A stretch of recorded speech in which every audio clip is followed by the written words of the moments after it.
Ассалаумағалейкум, студияда Дәулет Сейтбеков. Ақшам телеарнасына келіп түскен маңызды ақпараттармен таныс болыңыздар. Алдымен андатпа.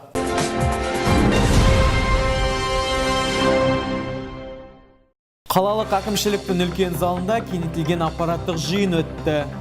Обыр аурулары өршіп тұр. Ақ халаттылар осылай деп дабыл қағуда.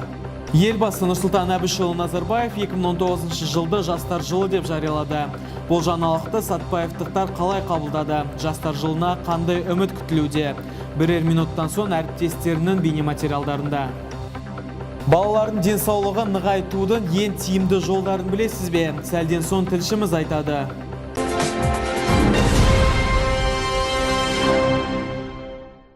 Бүгін қалалық әкімшіліктің қабырғасында кеңейтілген аппараттық жиын өтті.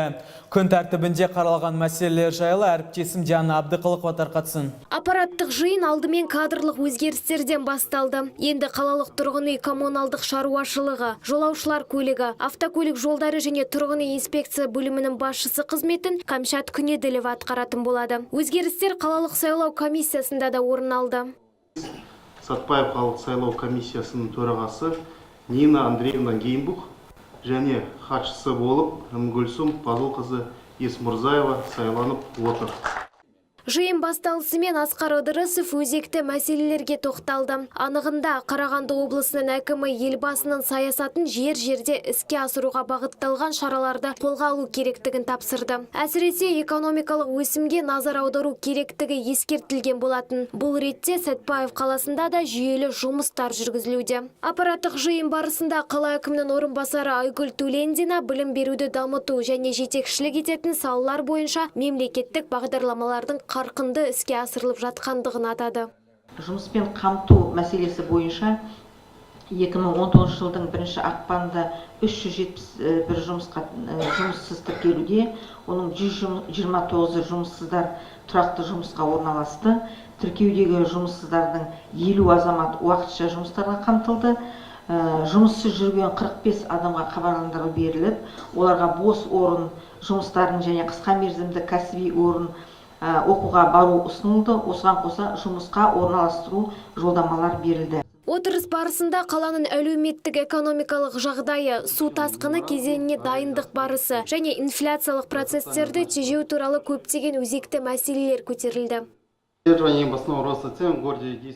аумағында бағаның қымбаттап кетпеуі қадағалайтын 3 арнайы жұмыс тобы бар. Олар сенбі сайын жәрмеңкеге шығып, дүкендерге рейд ұйымдастырып отырады. Бүгінгі күні қаламызда арзан бағамен сататын Ғалия Бану, Нұртай, Атамекен секілді 5 әлеуметтік дүкен бар. Жыл басынан біз Самади, Универсам, Кооператор және тағы басқа 7 дүкенде рейд жұмыстарын өткіздік. Сонымен қатар қала аумағында мамыр мен қыркүйек айлары аралығында Жасыл керуен атты аймақтық акция өткізіліп отырады.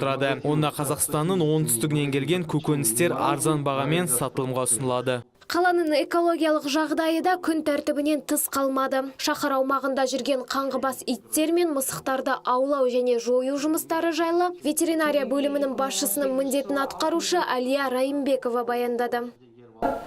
Жалпы 2018 жыл Сәтпаев қаласы және оған қарасты елді мекен Жезқазған кент аумағы, ГРП шахта аумағынан барлығы ауланған ит мысықтардың саны 2508-ді құрады. Оның 1524-ті итті, 984-ті мысық. Бұлардың барлығы мал қорымына тасталды. Бұл жұмыстар бойынша арнайы журналдарға тіркелініп, акті жасалынады. Бұл қаңғыбас иттер мен мысықтарды жою жөнінде арнайы 2 адамнан құралған бригада жұмыс атқарады. Ол ветеринариялық фельдшер және жүргізуші.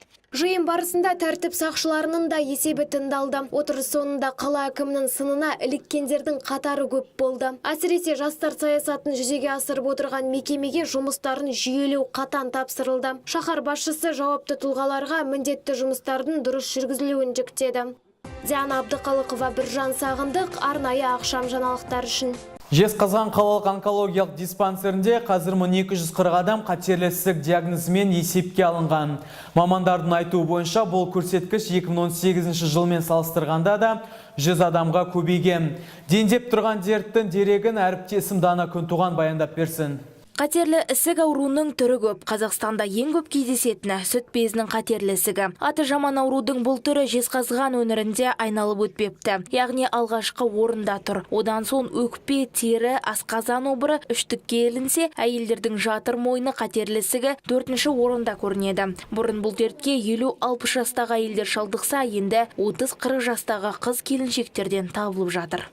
Как известно, Бізде ең көп тарағаны жатыр мойны обыры, сүт безі және колоректал обыры. Негізгі жатыр мойны мен колоректалды обыр алдымен полип немесе эрозия түрінде пайда болады. Қатерлі емес ісік деңгейімен 5-10 жылда қатерлі ісікке айналады. Осы уақытта оны анықтауға болады. Осы кезде полипті алып тастаса, қатерлі ісік пайда болмайды. Анығында әйелдер сүт безі қатерлі ісігінің пайда болғанын айлап тіпті жылдап сезбейді. Ауруын асқындырып, дерттің 3-4 сатысына жеткенде дәрігердің көмегіне жүгінеді. Бұған экологияның бұзылуы, әлеуметтік мәселелердің шешілмеуі, дұрыс тамақтанбау, күйзеліс сияқты факторлар себеп дейді дәрігерлер. по нашим данным, Ең көп кездесетін обыр адамның өзіне өзі тауып алатын қатерлі ісік. Мәселен, жылдар бойы шылым шегесіз, ал оның түтін құрамында ДНК-ға шабуыл жасайтын химиялық заттар бар. Міне сіз күнде темекі шегесіз делік. Химиялық заттар күнде шабуыл жасайды. Осыдан барып күндердің күнінде қатерлі ісік пайда болады. Оның үстіне 20-30 жыл шылым шексеңіз, бұлар кездейсоқ пайда болатындар қатарына жатады. Ал жасыңыз ұлғайған сайын оның қаупі жоғарылай түседі. Адам денсаулығы, қоғам байлығы, онкологиялық аурудың алдын алуда жағымды жаңалықта жоқ емес. Анығын айтсақ, Елорда төрінде ғылыми онкологиялық орталық ашылмақ. Жаңа бой көтеретін медициналық нысан әлемдегі ең озық технологиялармен жабдықталуы тиіс. Дана Күнтуған, Біржан Сағындық, арнайы ақшам жаңалықтар үшін. Мемлекет басшысы Нұрсұлтан Әбішұлы Назарбаев 23 қаңтарда жастар жылын ресми түрде ашты. Елбасының форумында ұсынған бастамалары мен тапсырмалары жастардың жан-жақты қолдауға бағытталған. Ал Сатпаевтықтар бұл жылдан қандай жобалар күтеді? Әріптесім Диана Абдықалықова анықтап қайтты. Мәліметтерге сүйенсек, бүгінгі таңдағы Қазақстанның халық саны 18 миллионнан асады. Ал бұлардың 23%-ы 14 пен 29 аралығындағы жастар. Келешектің іргетасын қалау үшін ең алдымен еліміздің жастарының саналы ұрпақ болып жетілуіне күш салу керек. Қазіргі таңда елімізде дәл осы бағытта көптеген жұмыстар атқарылуда. Өздеріңіз білетіндей, мемлекет басшысының ұсынысымен 2019 жыл жастар жылы деп жарияланды. Мемлекет тарапынан жастарға ерекше назар аударылып, жағдай жасалғалы отыр. Ал бұл жаңашылдыққа Сәтпаевтықтар қалай қарайды? Бірге сұрап көрейік.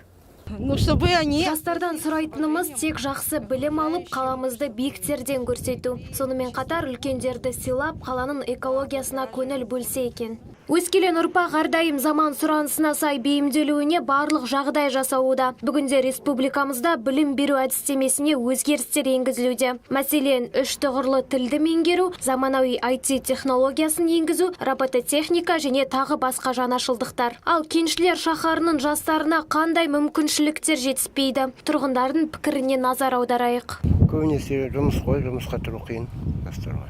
Не керек? Жастарға біріншіден жастардың орталығы жақсы жұмыс істесе сол негізі. Бірақ қазір жастар орталығының жұмысын біз көріп отқан жоқпыз, себебі біз секілді, мысалы, менің достарым бар бір-екі тектен-текке көшеде солай өздерімен өздері қуып жүр, соларды бір нақышына келтірсе деген ой ғой. Иә, бүгінгі жастар ертеңгі кәсіби білікті маман, болашақ отбасының тірегі, еліміздің болашағы. Сондықтан да елбасы өскелең ұрпаққа үлкен үміт артып отыр. Енді бұл жылы жастар жалындап мемлекетіміздің нығая түсуіне бұрынғыдан да көп үлес қосады деген сенімдеміз. Диана Абдықалықова, Аслан Әміров, арнайы ақшам жаңалықтар үшін. Ал оқушылар сарайының қабырғасында мамандар балаларды өз денсаулықтарына мығым болуға шақырды. Денсаулық саласына арналған ашық сабаққа тілшімізде қатысып қайтқан болатын. Сарымсақтың емдік қасиеті мен денсаулыққа пайдалы көкөністер жайлы не білесіз? Оқушылар сарайында өткен ашық сабақта мамандар пайдалы кеңестермен бөлісіп, балаларға тың ақпараттарды жеткізді. Ашық сабақ барысында тұмау ауруынан сақтану үшін бетперде киіп жүру керектігі айтылды. Ал инфекциялық ауруларға төтеп беру үшін дәрумендерді тұтынып тұру абзал екені де ескертілді. Бұл не талас? Болмаңдар бір-бірімен арас. Сендер де өте пайдалысыңдар. Әрқайсысының өз орындары бар. Бүгінге дейін зерттеген ғалымдардың айтуынша сарымсақтың құрамында 400-ден астам пайдалы компоненттер бар. Олар біздің ағзамызға қан қысымын төмендетеді және тамырлардың бітелуіне және ластануына жол бермейді. Былайша айтқанда, ол біздің ағзамызды толықтай тазартады, иммунитетімізді көтереді. Тіпті ол ми ісігінің де алдын алады. Сарымсақ ол біздің А витаминімізға да өте пайдалы болып келеді. Денсаулығымызға өте пайдалы көкөністерді жеуіміз керек. Біз денсаулығымызды бұзбауымыз керек. Күнделікті тұтынатын тағамдар жайлы мәліметті бірі білсе, бірі біле бермейді. Оқушыларға пайдалы ақпарат беруді көздеген тәлімгерлер балалармен бірлесе еңбек жұмыстарын жасап, сұрақ-жауап ойынын өткізді. Жесең ащы, көзіңнен жас шығарар. Айым айтсына? Пияз, тағы да пияз біздің жұмағымыздың барлығы. Бізде оқушылар сарайында 10 күндік апталықтар өтіп жатыр. Апталық аясында Екі әлем үйірмесінің оқушыларымен бірге пияз денсаулық досы тақырыбында ашық сабақ өтіп жатыр. Негізгі сабақтың мақсаты пияз тұқымдастарымен жалпы танысу, адам өміріндегі маңызы, денсаулығымызды күшейту және емдік қасиеттер туралы танысатын боламыз. Негізгі сабақтың барысында пиязды үй жағдайында отырғызып, баптап күтуді жалпы оқушыларға үйрету.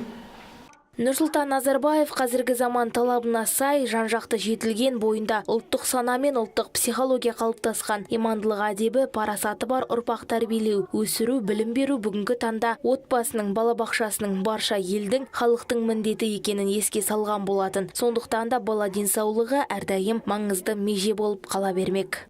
Дана Күнтуған, Аслан Әміров, арнайы ақшам жаңалықтар үшін. Хабарымыздың соңында 2019 жылғы 7 ақпанда сағат 17:00-де номер 16 орта мектепте қалалық маслихаттың номері 10 және номер 11 сайлау округтері бойынша депутаттары Қамар Жанасылованың және Қайрат Балмағамбетовтің сайлаушылармен кездесу өтеді. Келемдеушілерге есік ашық.